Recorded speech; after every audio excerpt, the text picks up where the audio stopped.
Heto na yung setup na sinasabi ko na kaya ang rice cooker, washing machine, spin dryer, electric pan, lahat ng ilaw sa bahay. Kung electric pan mo 5, kayang-kaya, wifi, pero syempre nang hindi sabay-sabay, basta't pasok sa 1000 watts na snot inverter. Okay, so ito po ay inverter na pure sine wave, so accurate po ito, legit mga repairman na 1000 watts. So bali 12 volt setup po tayo. Tulad na sinabi ko, bakit ka bibili sa iba kung alam mo naman kayang gawin? Kasi kung bibili po kayo sa akin ng ganito klaseng setup, mahal. Alam niyo kung bakit? Kasi ito po kasi guguling ko lang oras, pagod, no? Imbes na nakagawa na ako ng washing machine, meron na akong content. So bali hindi po tayo nakakagawa dahil nga po ito po yung binablog po natin for demo tutorial only para meron po kayong idea kung paano mag-setup ng off-grid na solar setup sa inyong bahay. Okay? So bali mahal po kapag bibili kayo sa akin, no? Bakit hindi ka na lang gumawa, no? Para makatipid po kayo sa labor. Basta't laging tandaan, no? Yung mga DC, yung mga solar po, DC po yan, no? So, mas kung makakapal ang cable wire, mas maganda. Okay? So, yung mga ginamit ko po rito lahat, no? Number 6 cable, no? DC. Ngayon po, para may idea po kayo kung paano ko ito ginawa, ipapakita ko sa inyo. Tulad na sinabi ko, lahat, nabili ko lahat to sa online, no? So, bali, ito pa, yung binili ko sa online, isang gastos lang po ito. Isang gastos, pero kapag nakuha mo na yung gusto mo, masisiyahan ka. Alam mo kung bakit? Unang-una, makakatipid ka sa kuryente, no? Pangalawa, kapag walang power, may power ka. So, yun po yung advantage, no? So, bali, ito po, yung tinatawag na cable wire na MC4, no? So, bali, ito po ay 5 meters. Ito po, marami na bibili sa online. So, ito po yung connector ng solar panel na 600 watts, no? Ipapasok po dito yan. Hindi ka pwede magkamali kasi nga po, meron siyang hulmahan talaga. Tapos, ito po, meron pong positive negative yan. Siyempre, ipapasok mo yung positive negative dito po sa inyong panel. Okay? So, yung panel board po natin ay ito po siya, no? Ito yung 25 ampere DC. Ganitong brand po ang inyong bibilin, no? Tapos, ito po, ito yung kanyang solar panel. Lalagay po dito yung positive at negative ng MC4. Ito po, ay ng kanyang wire na to. Ito. Yung dulo. Ito po is solar panel, no? So, meron naman siyang 10 meters. Meron naman 15 meters. So, binili ko po 5 meters, no? So, tapos po tayo sa budget kasi lahat po ito ay may puhunan.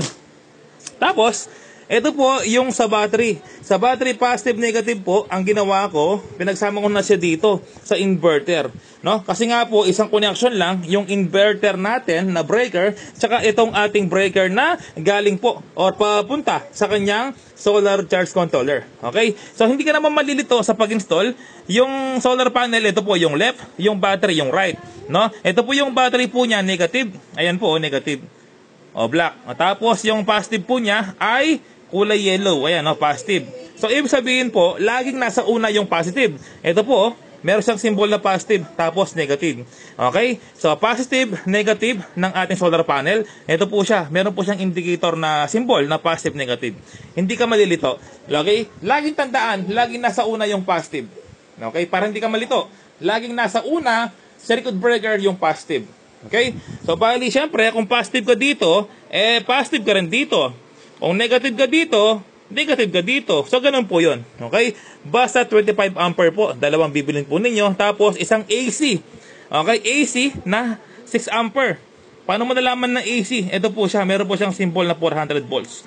Yung naman DC, 1000 volts po siya. Okay? Tapos, ito po kasi, gagamitin ko dito. No? Kung meron lang sana mabili na 2 ampere, kaso wala po. Okay, nabili ko pinakamababa sa online, 6 ampere na lang. Okay? 6 ampere po kasi, gagamitin ko siya dito yung output, no? So, hindi ko to gagamitin, yung AC output. Meron po kasing output dito yan. Okay, so wire na po, ang ipapasok ko po dito. Tapos, lalabas po siya dito. Maglalagay po ako ng outlet dito, 3. Okay, kasi isa lang po dito eh. Pero pwede ka mag-plug dito kapag gusto mo. Okay, tapos meron ditong self-charging, no? Or meron ditong hindi pala sa self-charging. Meron po itong battery charger. Kumbaga, kapag lobat yung battery, makulimlim, umuulan, lobat yung battery, pwede mong i-charge sa outlet ng inyong bahay kapag lobat yung inyong battery. Okay? So, ito po lahat ng wire na ginamit ko, number 6. Number 6. Ayan po. Ito naman po yung wire na to. Ito po kasi nabili ko sa online, no? Gawa na po siya, meron na siyang terminal black. Yung pong ganito, mga repairman, no? Yung ganito, terminal na metal, no? So nabili ko ganyan na siya, positive, negative. Ito pala, buo pala yan, no? Sorry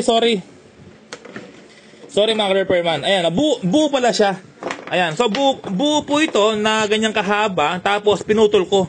Ginawa ko siyang dalawa, no? Kasi magagamit ba to sa isang setup natin. Ayun, okay. So tapos, ito po, binili ko yan. Magkabila, meron siyang connector. Ayan po, yung terminal black, metal terminal, no? Positive, negative. Ayan po. Tapos, sinati ko to, ginawa kong dalawa. Ayan. Tapos, in-screw ko po siya. Tapos, ito po, meron siyang metal terminal. Tapos, yung tulad na sinabi ko kanina, yung positive po dito, negative, ay nagpunta po dito. Ayan o, nagpunta po dito sa positive, negative. Okay? So, valid, ito po, binili ko sa online. DC rin to, no? Number 10 nata to. Okay lang naman yung number 10, no? DC. Okay? So, ngayon po, yung gagawin natin, bibili pa ako sa online ng terminal black. Yung tulad po nito. Ayan. Tapos, dito i-connect yung positive na 12 volts LiPo4 battery na 100 ampere hour.